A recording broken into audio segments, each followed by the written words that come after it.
여름이 온다는 거, 하엽이 진다는 거. 제라늄 키워보신 분들 같은 경우는 이때쯤 되면 하엽이 진다. 그리고 이미 시작을 했었어요. 제라늄 하엽은 계속 진행이 되는데, 요즘은 제라늄 처음 키우시는 분들은 이거 우리 애 죽는 거 아니야? 라는 생각이 들 정도로 하엽이 미친 듯이 지죠. 그 대표적인 케이스가 먼저 꺼내나 볼까요? 자, 내내 건강했던 초콜릿이라고 하는 아이입니다. 노란 잎이 되게 많죠. 이거 어떻게 보기엔 단풍 같아서 보기 좋기도 할 수도 있지만, 지금 이렇게 보면 이거 너무 이게 애가 좀 이상한 거 아니야? 라고 생각을 하실 거예요, 보시는 분들은. 그런데요, 이거 지극히 정상적인 상황이에요. 왜 그러냐면, 자, 하엽이 진다라는 것과 문제가 생겼다고 하는 거는 조금 차이가 있어요. 그런데 얘는 지극히 정상적이라고 말씀을 드리는 게, 밑에 부분부터 여기가 누렇고 거기 조금 상태 좀 그렇고 그 위에 녹색이고, 이런 식으로 배열이 된다라고 한다면 얘는 문제가 없는 거예요. 지금 하엽이 지는 거는 여름을 나기 위해서 제라늄이 다이어트를 하는 거거든요. 다이어트 하는 과정에서 보면은 우리가 쓸데없는 지방부터 먼저 태워야 될 거 아니에요. 모든 식물들은 이 위로 영양분들이 다 가게 돼 있어요. 그래서 위쪽으로 모든 좋은 영양분들을 보내고 밑에를 떨어내는 거죠. 그래서 지금 얘를 떨어내는 과정인데, 요 다음 과정이 뭐냐면 얘처럼 이렇게 말라요. 그리고 이렇게 떨어지죠. 그 과정들이 지금 가지마다 다 벌어지고 있어요. 여기도 보면은 여기 중간에. 근데 얘는 이제 위에서 그랬죠. 왜 그러냐면 이 가지에서는 그렇고 여기에 또 하나의 그 순이 하나 더 올라오기 때문에 그 순 안에서도 맨 밑에 있는 거가 이렇게 노랗게 변해요. 이런 경우는 아무 문제가 없이 여름을 지내기 위해서 그러는구나 라고 생각을 하는 거죠. 그런데요, 그것까지는 이해가 돼요. 이해가 되는데, 도대체 다 떨어내고 아무것도 없는 건 뭐죠? 라고 얘기하는 상황들도 벌어져요. 얘는 그래도 잎이 어느 정도 있잖아요. 그래도 이 정도까지는 봐줄 수 있잖아요. 밑에서 순도 나오고. 그래서 얘를 다 이제 잘라내면 큰 문제가 없어 보여요. 자, 한번 잘라내 볼까요? 전부 다? 식집사가 본래 하는 일은 아침에 일어나서 이런 하엽진 것들 전부 다 따주는 거죠. 그래서 얘들이 먹는 영양분을 그나마 조금 줄여보는 거고요. 그래서 거의 한 바가지씩 하루에 떼내고 있어요. 근데 너무 많이 떼내지 마시고, 아직 괜찮다 싶은 애들, 요런 애들은 그냥 남겨놓으시는 게 좋고요. 계속 떨어지는 아이들만 해주시는 게 좋아요. 그러니까 제라늄이 사실은 손이 좀 많이 가기는 해요. 그래서 이렇게만 떼내도 좀 뭔가 좀 나아진 느낌이죠. 이거 다 떼내려면 시간 다 잡아먹을 것 같아요. 그래서 여기까지 할게요. 그런데 이제 아까 얘기한 대로 요게 이렇게 지금 요 정도까지는 괜찮다 싶은데, 이런 아이가 이제 나타나죠. 얘도 그렇게 나쁘지는 않아요, 사실은. 근데 이게 길게 돼 있으면서 뼈라늄이라고 하는 상태까지 이제 갈 거예요. 지금은 장마가 막 시작된 단계고, 조금 더 지나가면 여기 잎이 하나도 없는 상태가 벌어지죠. 제가 데리고 있는 아이 중에 오컬드 쉘드도 살짝 그런 느낌이 지금 들고 있고요. 여기서 보면 얘도 이렇게 근데 얘는 지금 뼈라늄이라고 얘기하기 뭐한 게, 새로 자라난 아이가 이 정도로 자란 거고, 아직은 뼈라늄이다 라고 얘기하기까지는 좀 그래요. 근데 이제 얘 같은 경우도 작년에 떨어내고 나서 많이 복구가 되지 않은 경우인데, 이렇게 변하는 상황들이 벌어져서 이렇게 중간에가 없을 정도로 이런 상황이 벌어지는 경우가 있어요. 그러면 처음 키우시는 분들 같은 경우는 큰일 났다, 얘 죽었다, 그리고 물이 부족해서 혹시 그런 거 아닌가 하면서 물도 많이 주시고 하는 많은 오류들을 범하게 되는데, 이제 얘 이름이 누구냐면 스완랜드 핑크예요. 처음에 데려왔을 때는 얘가 예쁜 제라늄에서 데려온 아이일 거예요. 지금 꽃 상태만 보면 이렇게 언뜻 찍으면, 이렇게만 찍으면 아주 건강한 것처럼 보이죠. 카메라 트릭이죠, 이 정도면. 지금 볼게요. 이렇게만 찍으면 정말 예쁜 애처럼 보이는데, 이제 그 옆에서 이렇게 쭉 보면 이건 도대체 뭐지? 라는 생각이 들 정도로 뼈라늄이 돼가고 있는 상황입니다. 자, 상태를 한번 쭉 볼게요. 우리 스완랜드 핑크만 한번 보는 것도 괜찮을 것 같아요. 잘 안 보여서 잘 보이는 곳을 한번 데리고 와 볼게요. 지금 보면 중간에 이런 공중뿌리들이 보여요. 얘를 물꽂이를 하면 뿌리가 내릴 거예요. 그런데 지금 그렇게 권장할 만한 시점은 아니라서 저는 그냥 이번 여름을 날 거고요. 뼈라늄이 돼가고 있는데 얘가 그렇게 건강하지는 않다라는 생각이 드는 거는 이 하엽지는 모양이 그래요. 본래 노란 잎으로 되면서 해야 돼요. 그리고 또 하나는 자 볼게요. 이 위쪽도 상태가 잎이 별로 안 좋죠. 그런데 꽃은 잘 펴요. 그렇다면 꽃은 잘 피면 건강한 거 아닌가요? 라고 생각하실 수 있어요. 그런데 한 번쯤은 의심을 해봐야 되는 건 뭐냐면 꽃이 피는 이유는 종족 번식을 위해서 피는 거거든요. 종족 번식은 사람도 그렇대요. 죽기 직전에 뭐한말로 어른들끼리니까 성욕이 가장 세진대요. 이유는 종족 번식을 해야 되기 때문에 그렇대요. 그래서 전쟁에 태어나는 아이들이 그렇게 많다네요. 그렇대요. 아무튼 그럴 정도로 사실은 얘도 생명의 위협을 느끼면 꽃을 많이 피워요. 그런 얘들이 이제 농사 짓는 분들이 많이 얘기하시는 것 중에 하나가 대추나무에 대추가 안 열리면 대추나무에다 염소를 매놔라. 그럼 염소가 막 흔들 거 아니에요. 그럼 얘가 위협을 느껴서 빨리 종족 번식을 해야지 하면 대추를 다글다글 달아놓는다고 하거든요. 제라늄도 똑같아요. 식물이기 때문에. 그래서 꽃만 보고는 얘가 된다라고 얘기는 못하는 거죠. 그럼 선생님, 꽃 피면은 다 이렇게 죽는 건가요? 아니에요. 꼭 그런 거는 아닌데 꽃을 폈다고 해서 100% 믿지 말라라고 제가 말씀을 드리는 거예요. 그럼 얘는 지금 어딘가에 문제가 생겼다고 생각할 수 있는데 이 중간 부위를 보면은 약간 무름 증세가 나타나고 있어요. 그리고 그런 증세들이 요런 가지에서도 살짝 보이거든요. 얘는 말 그대로 요주의 대상인 거예요. 잘못하면 이번에 스완랜드 핑크를 보낼 수 있는 상황이 된다라고 하는 거죠. 제가 이 스완랜드 핑크를 이진숙 님이 바로 물음 직전에, 그러니까 죽기 직전에 있는 아이를 집에 가서 살려가지고 온 케이스예요. 딱 눈에 보여요. 그러니까 아시는 분들 눈에는 이거 문제 있다 라고 생각이 되는 거죠. 또 얘가 또 문제가 되는 거 보면은 여기 검은 곰팡이 자국들도 보이고요. 얘가 건강 상태가 그닥 좋지 않다라고 하는 거를 하엽이 지는 모양으로도 충분히 진단을 해볼 수 있다는 거죠. 얘 하나 때문에. 왜냐면 순서가 그래요. 아까 근데 얘 같은 경우는 건강하다라고 하는 게 밑에서부터 이렇게 하엽이 지고 이게 마르는 게 보이거든요. 근데 얘는 그게 아니라 뜬금없이 이 위쪽이 그렇게 됐다는 거죠. 그리고 또 얘를 그러면 한번 볼게요. 어디 위에 문제되는 곳이 있나 라고 살펴보면은 없어요. 똑같이 꽃도 피고 다 하는데 문제가 없어요. 이런 경우라고 한다면 우리 애가 건강하구나 생각하는데 이런 현상이 나타난다고 한다면 요주의 대상이라는 거예요. 지금 얘는 제가 보기에는 이번 여름이 굉장히 힘들 것 같은 느낌이 들어요. 그래서 물을 안 주면서 그냥 말리면서 가서 뿌리만 살아있게끔 한 다음에 다시 살리는 방법을 해야 될 것 같아요. 꽃이 펴 있다고 절대 건강한 게 아니라는 게 이번에 스완랜드 핑크가 증명을 해주고 있어요. 그럼 다른 아이들은 또 어떨까라는 걸 볼게요. 다른 아이들은 하엽지는 게 어떤가 보면은 얘는 이제 로즈버드계의 아이들인데 애플블러썸이라고 이 로즈버드 종류의 아이들의 특징이 꽃이 참 예뻐요. 겹꽃의 형태로 해서 되게 예쁘고 그런데 문제는 키가 멀대같이 큰다라고 하는 단점이 있어요. 지금 얘 뼈라눔 아니에요. 크는 과정에서 이래요. 이렇게 과정이 이렇게 되고 있으면서 여름에 내가 햇볕을 못 보여줘서 얘가 키가 큰 거 아닌가 라는 그런 죄의식을 느끼게끔 만드는 그런 경향이 있죠. 근데 그건 절대 아닙니다. 그리고 또 하나 볼게요. 여기 보면 까맣게 된 자국이 보여요. 이게 무름이냐? 글쎄요. 제가 봤을 때는 살짝 그럴 수도 있기도 해요. 그런데 잘라낸 부분에서 생긴 거라서 좀 더 지켜봐야 될 필요가 있거든요. 반반인데 위의 상태로 봤을 때는 건강해서 그렇게까지 걱정할 단계는 아닌 것 같다는 생각이 들고요. 요런데 지금 공중뿌리들이 조금씩 다 생기고 있네요. 가을 되면 이런 자리들 전부 다 잘라가지고 삽목을 할 수 있게끔 해야 될 것 같아요.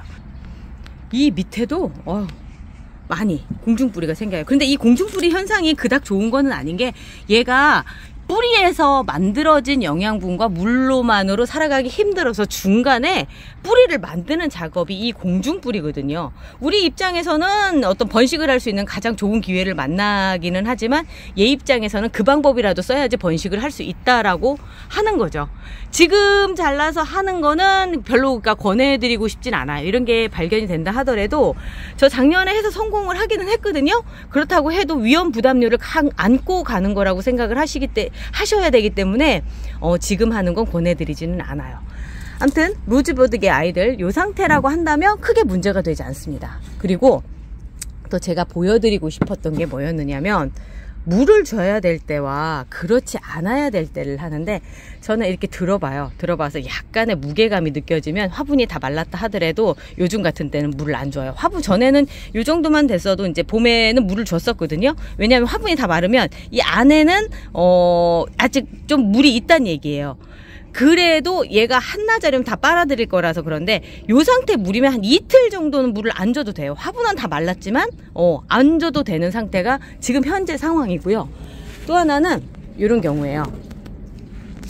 잎이 얘도 지금 하엽이 졌죠. 이렇게 하엽이 져서 그냥 대기만 해도 뚝뚝 부러져요. 그냥 대기만 해도 뚝뚝 부러지고 그런데 뭐냐 이거 잎이 몇 개 안 남았죠. 잎이 몇 개 안 남았지만 지금 여기에 있고요. 요 정도로도 충분히 가을쯤 가면은 다 틔울 수 있을 정도라서 얘는 그렇게 걱정이 되는 상태가 아니에요. 얘 이름은 케이지니 알타이라고 하는 아이인데 얘도 예쁜 제라늄에서 구입을 했고요. 지금 제라늄 농장에서 구입하면 다 상태들이 별로 안 이뻐요. 꽃 간신히 달고 오면 다행인 상황이에요.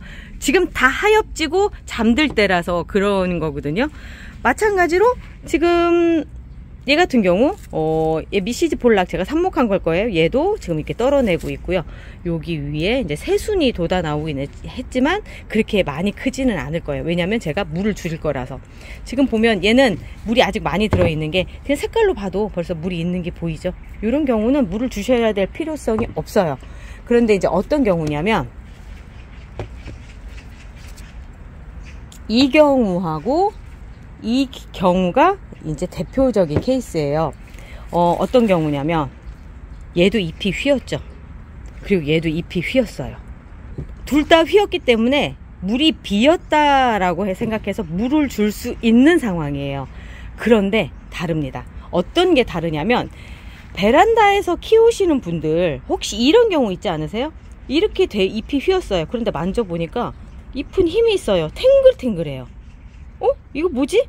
얘 이거 뭐야? 그런데도 얘 볼게요. 지금 잎이 건강하게 하엽이 지고 있어요. 얘 근데 왜 휘어졌어? 제라늄은요 어떻게든 햇빛을 더 먹고 싶어 가지고 햇빛이 들어오는 방향이 옆이라고 했을 때는 그 옆에 있는 햇빛을 먹기 위해서 이렇게 휘어져서 햇빛을 받아 먹어요. 얼마나 햇빛을 좋아하면 이런 상황이 벌어지겠어요. 이런 경우는 물을 주시는 게 아닙니다. 이 상태에서 물을 더 주시면 맞아요. 무름병이 올 수가 있어요. 지금 들어봐도 약간 물기운이 있어요.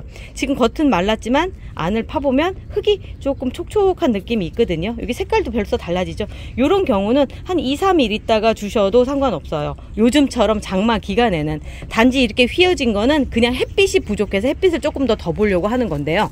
반대로 이제 이런 경우죠.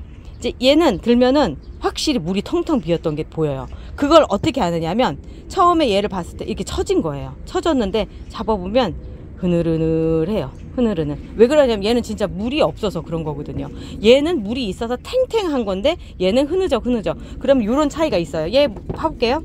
얘는 보면은 밑에도 다 말라있죠. 요런 차이가 있어요. 그러면은 장마철이니까 얘는 한 2-3일 있다가 줘도 상관없는데 주는 것도 양이 소주컵 1컵 정도만 주는 거예요. 얘는 물을 줘야 돼요. 근데 지금 시간이 12시 근처가 됐어요.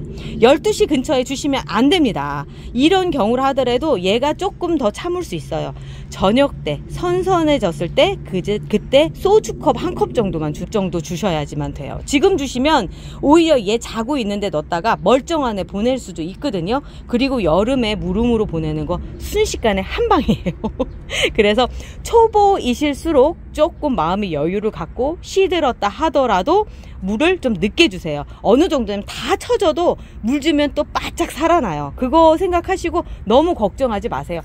전체가 다 이렇게 마르지 않는 이상은 이 정도로 마르지 않는 이상은 살아납니다. 안심을 하시고 늦게 주셔도 돼요. 자, 이제 이 아이를 볼게요. 이 아이 같은 경우는 지금 점검을 해보면 꽃도 예쁘게 폈어요. 자, 이름 볼게요. 이름은 도브 포인트라고 하는 아이예요. 오, 조이수님이 나눔 주신 거네? 보면은 이렇게 꽃도 말라가고, 먼저 핀 꽃은 아주 적당하게 잘 말라가고 있고요. 이렇게 생기고, 심지어 새로운 꽃봉오리를 올리고 있어요. 그리고 나서 이 안쪽도 보면은 이렇게 하엽이 지고 있는데 얘 조금 약간 빨간 신호가 켜지고 있어요. 첫 번째가 검은 곰팡이가 생기기 시작을 했습니다. 그런데 이 검은 곰팡이가 식물을 죽이거나 그러지는 않아요. 이제 보기가 싫고, 한번 생기면 알코올을 닦아놔도 그 다음에 또 생기더라고요. 곰팡이라고 하는 게 그러잖아요. 벽지 사이에 낀 것도 여름 되면 또 살아나잖아요. 이 곰팡이도 그렇게 쉬운 건 아닌 것 같아요. 그래서 무좀 고치기가 좀 어려운 것 같아요. 무좀도 곰팡이균이라고 하잖아요. 그런데도 뭐 특별히 문제는 없는 것처럼 보여요. 그런데 이제 얘가 이제 물 상태, 약간의 휘어진 상태가 이렇게 보여요. 얘도 물이 죽 쳐져 있는 게 보이거든. 탱글탱글한 게 아니라 펄럭펄럭하죠. 얘도 물이 없어요. 똑같습니다. 이렇게 주셔야 돼요. 그런데 얘는 꽃을 달고 있고 얘는 꽃이 졌어요. 없어요. 그러면 얘는 조금 더 물이 필요해요. 꽃을 더 보고 싶으시다고 한다면 얘는 소주컵 1잔이라고 한다면 얘는 소주컵 2잔 정도 주시면 돼요. 그리고 물이 말랐을 때, 지금 요 정도 됐을 때, 또 저녁에 선선할 때 그렇게 해주시고, 얘처럼 이제 꽃이 다 이제 없어졌어요. 그러면 한 컵으로 줄여주시면 딱 됩니다. 요게 여름철에 물 주는 거고요. 제라늄을 건강하게 보낼 수 있는 거예요. 제라늄은 여름은 물을 사실은 안 주고 지나가도 될 만큼 물을 공기 중에서 충분히 흡수를 해요. 그런데 우리가 봤을 때 키우는 사람이 눈이 만족스럽자고 키우는 게 화초잖아요. 걔가 삐쩍 말라가지고 아무것도 없는 상태에서 보내면은 우리가 섭섭하니까, 그래서 물을 주는 거거든요. 지금 최고로 건강한 제라늄을 한번 제가 소개를 해드릴게요. 올 가을에 정말 스타가 될 제라늄, 이 아이들입니다. 정말요? 이런 생각이 들 정도로 너무 말랐죠. 너무 말랐죠. 그리고 얘는 지금 꽃을 달고 있는데도 이 가지가 이거 다 죽은 거 아니에요? 이러실 수 있어요. 예, 맞아요. 그럴 수 있는데, 지금 얘를 오시는 분들마다 제가 잎을 한번 만져보세요 라고 얘기를 해요. 그리고 만져보시면 어머, 이거 왜 이렇게 두꺼워요? 이렇게 얘기해요. 보통 제라늄 잎보다 한 3배 정도? 그 이상도 될 정도로 굉장히 도톰해요. 이게 왜 그러냐면 얘들은 거의 직사광선을 맞고 있었던 아이예요. 저희 정원에서 햇볕이 제일 많이 드는 곳에서 직사광선을 맞고 있어서 불쌍해서 제가 이쪽으로 데려왔거든요. 그런 아이들이 또 있어요. 여기에 있는 아이들입니다. 다 한결같이 삐쩍 말랐어요. 삐쩍 마르고 꽃도 그렇고, 지금 얘 같은 경우는 이거 다시 살 수 있을까요? 라고 생각이 들 정도의 상태예요. 그런데요, 제가 이 아이들한테 건강하고 올 가을에 정말 뭐한말로 포텐 터진다 라고 제가 장담을 드릴 수가 있는 게, 얘들은 지금 잠을 제대로 자고 있고요. 그리고 또 하나는 이 안에 지금 뿌리 안쪽으로 엄청난 에너지를 쌓아놓고 있는 아이들이에요. 그동안 햇빛을 받아서 전부 다 이 뿌리 쪽에, 줄기 쪽에 적금을 들어놓은 아이들이거든요. 이 아이들 가을쯤에 영양제 한번 뿌려주고 자라고 나면 꽃송이가 휘어질 정도로 생기는 아이들이에요. 너무 비참하게 생겼죠? 그런데 이게 사실은 정석입니다. 우리가 베란다에서 정말 케어를 잘하고 하기 때문에 여름에 보내는 모습들은 대부분 이런 모습들인데, 야외에서 자라고 정말 건강한 아이들은 이런 모습들이라는 거죠. 제가 제라늄을 키워보면서 해마다 느끼는 거지만 가장 험악한 모습으로 그 여름을 난 아이들이 가장 그 다음에 크게 피더라고요. 올해 리갈 제라늄들 중에서 가장 스타는 이 아이예요. 버뮤다 메를롯이라고 하는 아이인데, 꽃이 정말 그 연초부터 아주 미친 듯이 피고 아직까지도 계속 피고 또 피고 하는데, 얘가 제가 작년 여름에 꽃쓰레기로 사가지고 온 아이거든요. 그때의 모습이 이래요. 없는 아이입니다. 이름이 나 얘 뭐 없어. 진짜 없는 애야. 근데 너무 앙상한 게 아니라 너무 그래서 얘 10,000원도 안 줬잖아. 10,000원도 안 줬잖아. 근데 여기를 보면 얘는 이미 목대나 이런 걸 보면 그렇게 앙상한 게 아니라 그냥 자는 거야. 자는 거일 뿐이지 이 아이가 어디가 잘못됐거나 그러진 않다고. 제라늄 살 때 제일 먼저 봐야 되는 건 이 밑에인 거야. 여기 썩을지 안 썩을지 죽을지. 이 위는 아무런 의미가 없어. 여기만 잘 보면 되거든. 그래서 다 여기 있는 애들 거기 검토를 딱 했더니 괜찮더라고. 그래서 얘가 정말 살 수 있을까? 정말 꽃쓰레기를 내가 사온 거 아닌가? 라는 생각이 들었고, 그때 당시에 목줄화된 것들이 그대로 남아있죠. 그런데 올해 이렇게 된 이유가 뭐냐면, 그때 제가 사가지고 온 그 장소가, 그 화원이 야외 화원이었거든요. 거기서 처음 데려왔을 때는 그렇게 안 좋았었어요. 아까 봤던 그런 아이들처럼 생겼던 아이인데, 봄 되니까 꽃을 미친 듯이 올리고 지금까지도 에너지가 넘치는 거예요. 얘만 특별히 더 영양제를 주거나 그러지 않았어요. 그런데도 불구하고 지금도 꽃대가 이렇게 계속 올라오잖아요. 올해 온실가루의 피해도 얘가 제일 적어요. 온실가루의 피해도 제일 적게끔 그 정도로 이렇게 잘 크고 있다는 얘기거든요. 그래서 제가 전체적으로 이제 정리를 한번 드리려고 하는 말씀은 뭐냐면, 이 여름에 아이들 물 주는 거에 너무 집착하거나 그러지 마시고, 조금씩 말려서 가서 하엽이 많이 져서 아이가 뼈라늄이 된다고 하더라도 그 상태에서 놔두셨다가 가을에 선선할 때 케어를 다시 시작해 주시면 아주 건강한 모습을 보실 수 있다 라고 하는 거, 그 말씀을 오늘 드리고 싶어서 주제를 잡아서 하엽 지는 상황들을 보여드리고 있습니다. 너무 걱정하지 마시고요. 이 여름 그냥 말라도 잘 자고 있구나 라고 생각하면서 제라늄 아이들 재우면서 우리 재워보고요. 올 가을에 다시 한번 튀어보자고요. 그리고 지금 꽃 피고 있는 아이들도 있어요. 그 아이들은 선물이다 생각하고 그냥 즐겨주시면 됩니다. 오늘 또 꽃밭에서 아직 꽃이 많이 남아있어요. 이제 장마가 시작되는 시점이라 저도 지금 꽃을 많이 즐기고 있습니다. 그리고 있을 때 많이 찍어서 올리려고 쇼츠 많이 찍고 있어요. 짧게 많이 봐주시고요. 저희 영상 보러 또 내일 7시에 또 와주시고 저는 또 열심히 준비하도록 하겠습니다. 우리 또 내일 밝은 모습으로 다시 만나요. 날씨는 흐리겠지만요. 내일 봐요.